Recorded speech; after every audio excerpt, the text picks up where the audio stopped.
Mia Robinson, at 28, was already an accomplished leader, having risen through the ranks to become the CEO of TechNext, a thriving tech company known for its innovation and sleek products.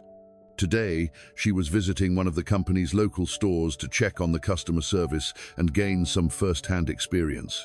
Mia had been looking forward to this moment. It was her first time visiting the store independently, without her father, Nathan Reynolds, the company's founder. As she walked into the boutique, dressed in a simple but elegant blouse and trousers, she couldn't help but feel a rush of excitement. She was here to enjoy her personal time, selecting a few new gadgets for herself, away from the usual expectations that came with being the CEO's daughter. As she browsed the neatly arranged aisles, picking up a few items here and there, Mia's sense of independence was abruptly interrupted. The store felt a bit too quiet, and the eyes of other customers seemed to follow her every move. Despite her calm demeanor, she couldn't shake the feeling that something was amiss. Then, as she reached for another item on a high shelf, Mia caught a glimpse of Evelyn Drake, a regular customer known for her high-maintenance attitude and sharp gaze. Evelyn's eyes narrowed as she sized up Mia, her judgment clouded by assumptions. In Evelyn's mind, Mia didn't belong here. She wasn't the right type for a store like this, and certainly not someone who could afford the luxury products it offered. Mia, sensing the judgment, dismissed it at first, but Evelyn's harsh whispers only grew louder, her voice carrying a sharp, condescending tone. "She's not even here to buy anything," Evelyn muttered loudly enough for the nearby customers to hear. Just another girl wasting time. Mia felt the sting of those words, but she chose to ignore them, pushing herself to continue shopping. However, the hostility from Evelyn escalated quickly, and before Mia could react, Evelyn approached the store manager, flagging her down to make baseless accusations about Mia's intentions. The quiet store had transformed into a pressure cooker of tension. Mia's sense of being judged and unwelcome was palpable, and she couldn't help but feel the weight of Evelyn's assumptions. Yet Mia, ever confident, held her head high, refusing to let the petty judgment of one person define her. Mia Robinson had always believed in facing challenges head-on, and this moment was no different. As she continued to browse the boutique, her focus was split between the elegant merchandise and the growing tension around her. Evelyn Drake, a regular customer known for her air of superiority, had started muttering under her breath. At first, Mia tried to brush off the uncomfortable feeling that settled in the pit of her stomach. She was used to stares and whispers, especially given her position as the CEO's daughter. But this was different. Evelyn's judgment wasn't just quiet disapproval, it was laced with disdain and suspicion, and it was directed straight at her. The boutique, usually a peaceful space, now felt like an arena. Every step Mia took seemed to be followed by Evelyn's icy gaze, every move scrutinized as if Mia didn't belong there. Evelyn's whispers were sharp, cutting through the air like a knife. "What's she doing here? This store isn't for someone like her," she muttered, loud enough for the other customers to hear. It wasn't just about Mia's presence in the store, it was the fact that she wasn't the right type of customer in Evelyn's eyes. Mia, dressed modestly yet with poise, didn't fit the profile of someone who should be shopping for high-end items. In Evelyn's mind, Mia was an outsider, someone who didn't deserve to be in this boutique, let alone near the luxury items on display. The unease in Mia's chest grew heavier. She tried to keep her composure, but Evelyn's words gnawed at her.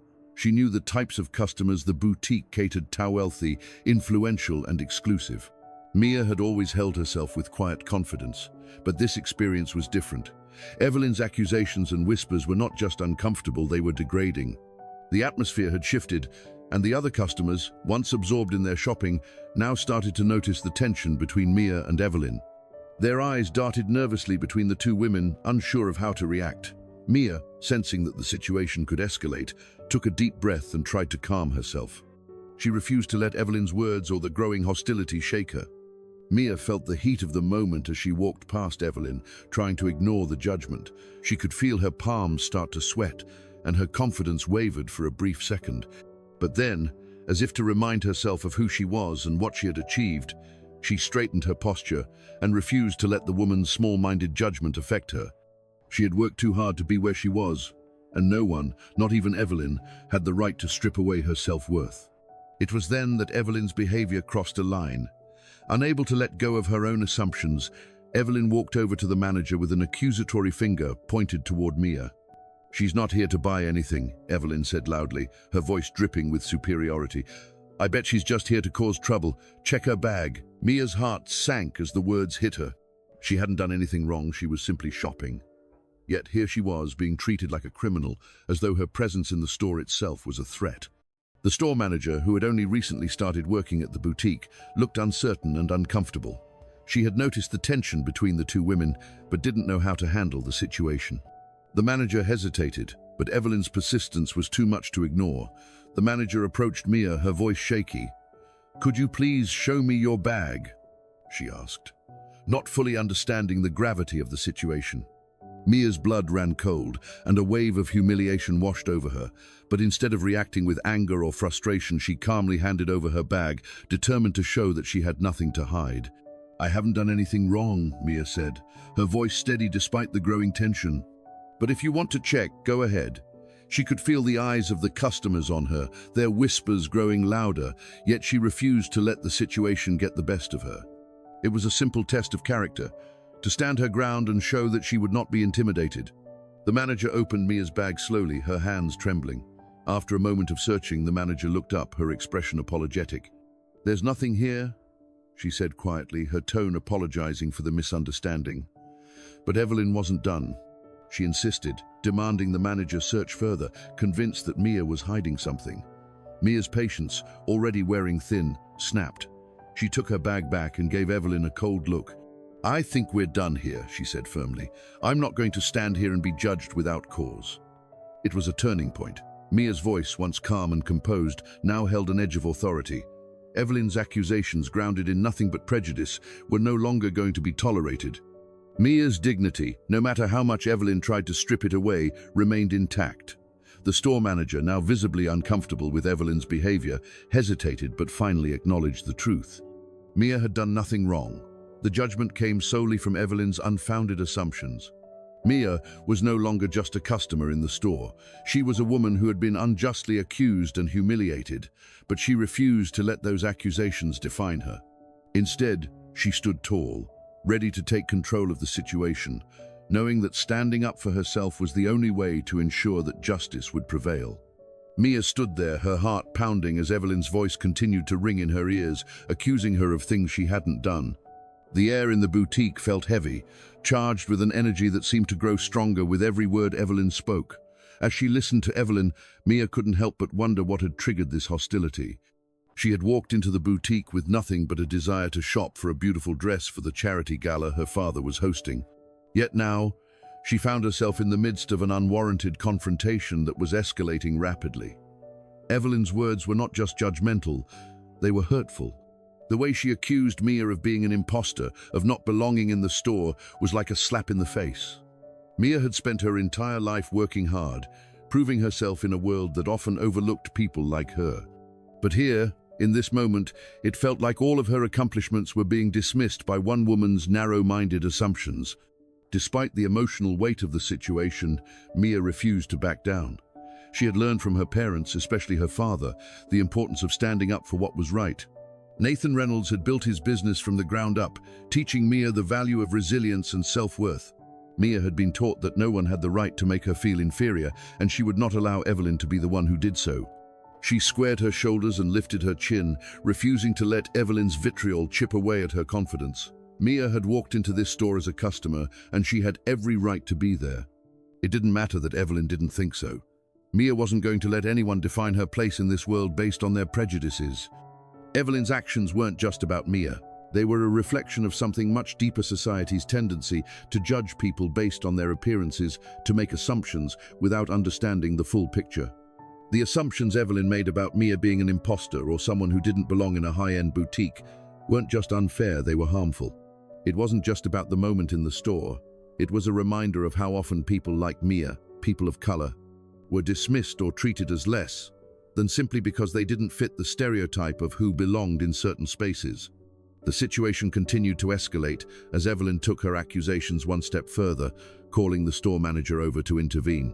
Evelyn was relentless in her pursuit to see Mia removed from the store, but Mia's resolve only strengthened. As the manager stood by, visibly uncomfortable, Mia realized that she was in a battle not just with Evelyn, but with the system of biases that had allowed people like Evelyn to think they could treat others this way. It wasn't enough to just stand her ground. Mia knew that she needed to stand up for something greater than herself. She wasn't just a young woman in a store. She was a part of a larger movement, a voice for those who were often silenced by prejudice. In this moment, Mia realized that she had the power to make a difference, to challenge the very system that allowed people to be treated like this. When the manager hesitated, unsure of how to proceed, Mia saw an opportunity to assert her dignity in a way that Evelyn would never expect. She calmly asked the manager to check her bag, knowing full well that she had nothing to hide. It wasn't about proving herself, it was about showing that she wasn't afraid of their assumptions. She wasn't going to let the fear of judgment stop her from walking through the door she had every right to enter. When the manager confirmed that Mia hadn't done anything wrong, it was a victory. But it wasn't just a victory for Mia, it was a victory for everyone who had ever been judged unfairly. Mia's confrontation with Evelyn wasn't just about that one moment in the boutique, it was about a larger, systemic issue. It was about the ways in which people, especially women of color, are often treated as if they don't belong in spaces they've worked hard to be in. It was about challenging these biases, not by fighting fire with fire, but by standing firm and refusing to be intimidated. When the situation reached its peak and Evelyn was called out for her actions, Mia knew that this was the turning point. No longer would she stand by quietly while others tried to diminish her worth. She had the strength to speak up, to make her voice heard, and to demand respect not just for herself, but for everyone who had ever been underestimated. As the exchange unfolded, Mia saw the power of her own words. She knew that by standing up for herself, she was also standing up for others who couldn't or didn't know how to. The room was filled with people, but as Mia spoke, it felt like time had slowed down.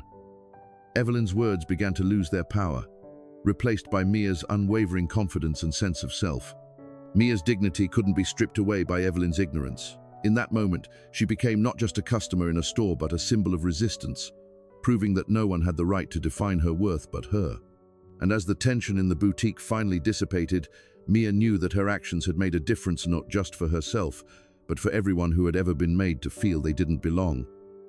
As the scene in the boutique unfolded, Mia felt a mix of confusion and growing frustration. She had never imagined her shopping trip would devolve into an all-out confrontation, but here she was, standing in the middle of the store with a woman she had just met, Evelyn, accusing her of theft without a shred of evidence. The whole situation felt surreal, like something out of a movie. Evelyn's harsh words echoed in her ears, her tone dripping with disdain and judgment. Evelyn's belief that Mia didn't belong in the store simply because of her appearance was shocking, but Mia refused to let it break her. It was clear that Evelyn had already made her mind up about Mia based on superficial assumptions, but Mia wasn't going to let her be the target of that ignorance. Mia took a deep breath, pushing down the rising tide of anger. She knew she couldn't allow herself to be consumed by the emotions flooding through her. Instead, she focused on standing her ground, remaining calm, and letting her actions speak louder than the words that Evelyn and others were trying to impose on her. For Mia, this wasn't just a shopping trip anymore. It had become a moment of reckoning, a test of her resolve and dignity in the face of prejudiced assumptions. In her mind, it was as if she were fighting for every other person who had ever been unfairly judged, dismissed, or treated as though they didn't belong. When Evelyn continued to press her accusations, even suggesting Mia had hidden something in her bag, Mia's patience began to wear thin. She had done nothing wrong, yet she was being subjected to this invasive scrutiny. Evelyn's words were becoming more personal, laced with judgment that Mia knew was rooted in nothing more than racial bias and entitlement. But Mia wasn't about to be intimidated. Her father had taught her the value of standing up for herself and others, of never letting others define her by their limited views. She would show Evelyn that she could stand tall and proud, regardless of the judgment being cast her way. Mia's voice remained steady, her posture unwavering as she firmly replied, "I haven't done anything wrong. If you want to search my bag, go ahead." She knew she had nothing to hide, but this wasn't about proving her innocence. It was about maintaining her dignity and making it clear that Evelyn's assumptions were unfounded. When the manager reluctantly checked her bag and found nothing, Mia thought the situation might finally come to an end. But Evelyn wasn't satisfied. Her refusal to accept the truth, her need to cling to her preconceived notions, only added to the tension. The situation was escalating, and Mia could feel the eyes of everyone in the boutique on her, waiting for the next move. It was then that Mia decided to take charge. She would not be intimidated by a woman who saw her as less than because of her race. Her hand reached into her bag, pulling out her phone. With calm precision, she dialed the one person who could make everything stop her father. As the phone rang, Mia felt a wave of calm wash over her. She knew that her father, Nathan Reynolds, wasn't just any businessman. He was the owner of several high-end stores in the city, including this boutique, and he had earned his success through hard work, respect, and integrity. Mia had always admired her father's calm demeanor, his ability to remain composed even in the most difficult of situations. She knew that when he arrived, the situation would change. As soon as Nathan answered, Mia explained the situation, her voice steady but betraying a hint of the frustration she was feeling. "Dad, I need you to come to the boutique. There's a woman here accusing me of stealing, and I'm not going to stand for it." Mia hung up the phone and turned to face Evelyn once again, her gaze unyielding. She wouldn't let this woman's ignorance or prejudices tear her down. As she waited for her father to arrive, she realized that this was more than just a personal battle. It was a battle for dignity, for respect, and for the right to exist without being defined by someone else's biases. When Nathan finally arrived, his presence alone shifted the dynamics in the boutique. His calm confidence commanded attention, and even Evelyn, who had been so sure of her position, seemed taken aback. Nathan didn't need to raise his voice to make his point. His every word carried the weight of authority, and as he stood beside Mia, the power dynamic in the room shifted. It was clear that Evelyn's assumptions had been wrong all along, and that Mia's dignity and self-respect would not be diminished by someone else's prejudices. Nathan's unwavering support gave Mia the strength to face this moment with grace, and as the truth began to unfold, Evelyn's arrogance faltered, her words dissolving into silence. In that moment, Mia understood that standing up for herself wasn't just about defending her own rights, it was about setting an example for others to follow. In the midst of the unfolding tension, it was clear that Evelyn had miscalculated every aspect of the situation. She had tried to paint Emma as a criminal, accusing her of theft without any shred of evidence, simply because of her assumptions about Emma's background and appearance. Evelyn's harsh words and condescending attitude had only fueled the fire, causing the manager to hesitate and fail in her duty to stand up for Emma. As the room's discomfort grew, Emma, though shaken by the accusations, maintained her composure, standing tall in the face of the injustice unfolding before her. Evelyn's approach was more than just a verbal attack. It was an attempt to strip Emma of her dignity in front of everyone. Her accusation that Emma didn't belong in the store, simply because she didn't fit the profile, was a blatant display of racial prejudice and classism.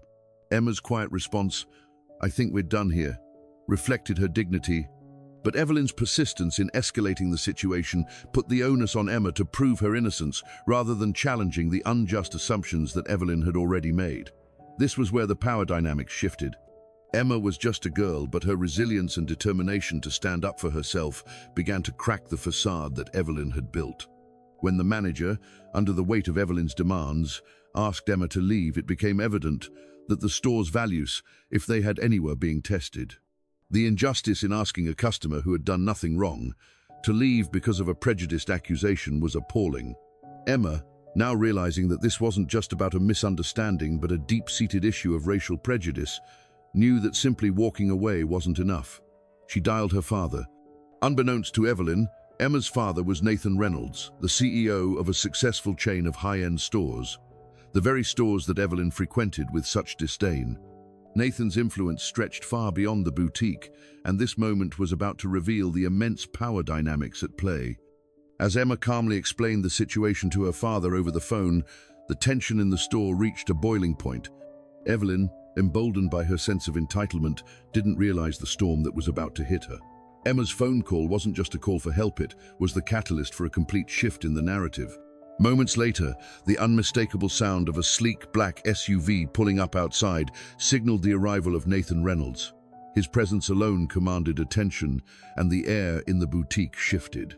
It wasn't just a wealthy businessman walking into a store, it was a man whose authority was undeniable, and his very presence threatened to expose the ugliness of what had just transpired.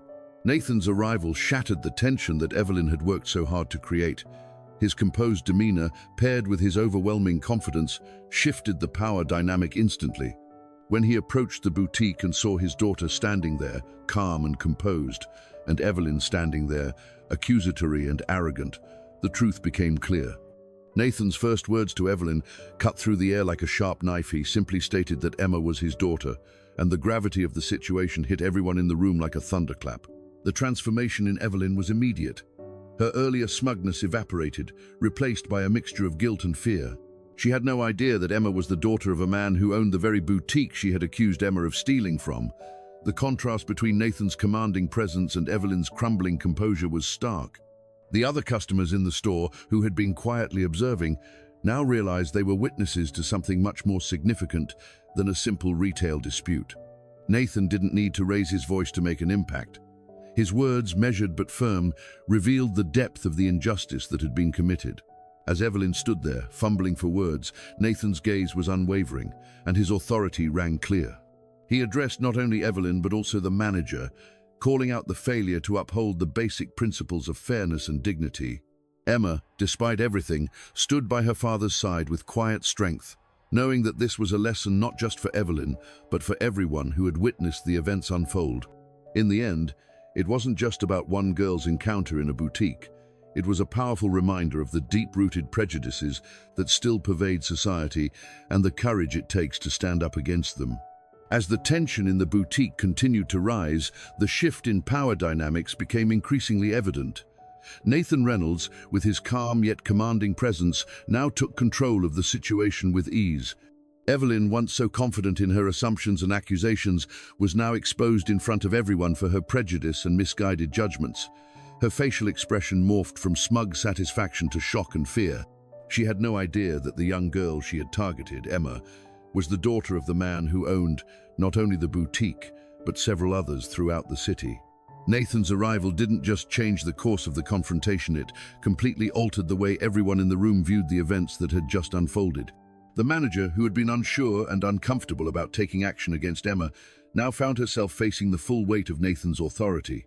His presence in the store was not just a correction of an unjust situation, but a reminder of what it meant to wield power with integrity.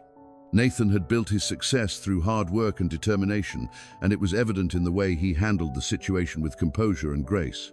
His daughter, standing beside him, remained calm, the strength in her quiet resolve contrasting with the fear and shame now plastered across Evelyn's face. Evelyn's mistake was more than a simple misunderstanding. It was a glaring example of racial prejudice, classism, and entitlement. She had assumed that Emma, because of her appearance, didn't belong in the boutique, didn't have the right to shop there, and was more likely to steal than to be a legitimate customer. The fact that she had insisted on humiliating a young girl without any basis for her accusations revealed the depth of her ignorance. In this moment, Nathan's calm, steady presence acted as the perfect counterpoint to Evelyn's hasty assumptions, highlighting the truth that judgment based on superficial characteristics not only harms the person targeted, but also damages the individual making those assumptions. Nathan's words were measured but powerful. As he turned to Evelyn, he calmly asked, "What evidence do you have to make these accusations?" The room fell into an uncomfortable silence, and Evelyn, who had been so eager to speak, now faltered. The evidence was non-existent. There was no proof Emma had done anything wrong, let alone stolen. Yet Evelyn's need to exert her own sense of superiority over someone she deemed out of place led her to disregard any need for such evidence. Nathan turned his attention back to the manager, who, visibly shaken, had been too intimidated to step in earlier. "Why did you not stand up for Emma when you saw this happening? You were here, you witnessed it. Why didn't you question the accusations?" The manager, now realizing the weight of the situation, stammered in apology, but Nathan didn't let her off the hook. "Not knowing isn't an excuse," he stated firmly, reminding her of the importance of responsibility and fairness. For Emma, the experience was painful, but it also reinforced the values of self-respect and dignity she had been taught. Despite the humiliation and the judgment she had endured, she stood tall, knowing her worth. When Nathan finally addressed Evelyn directly, the power in his words was undeniable. "You accused her without cause," he said sharply. "You harassed her, made false accusations, and humiliated her in front of everyone here, all because of your prejudice." Evelyn, once so confident in her ability to intimidate and control, now found herself exposed, her arrogance stripped away. As the situation continued to unfold, it was clear that this wasn't just about a misunderstanding in a boutique, was a lesson in standing up for what is right, a reminder that prejudice, no matter how subtle or seemingly innocent, can have profound consequences. It wasn't just about Nathan's role as a businessman or Emma as a young girl. It was about the responsibility everyone has to treat others with dignity and fairness. This moment, although painful, marked the beginning of change, and for the people in that boutique, it would never be forgotten. Evelyn, having no defense left, was escorted out of the store, her confidence completely shattered. She was banned from the boutique, and her previous position as a respected customer was gone in an instant. For Emma and Nathan, this was more than a moment of personal triumph. It was a reminder that standing up for others, especially when they can't stand up for themselves, is an act of courage that ripples through society. It was a lesson that prejudice and judgment based on appearance or assumptions only serve to divide, while empathy and fairness bring people together. The story highlights the importance of challenging prejudice and standing up for what is right, especially when faced with unfair judgment.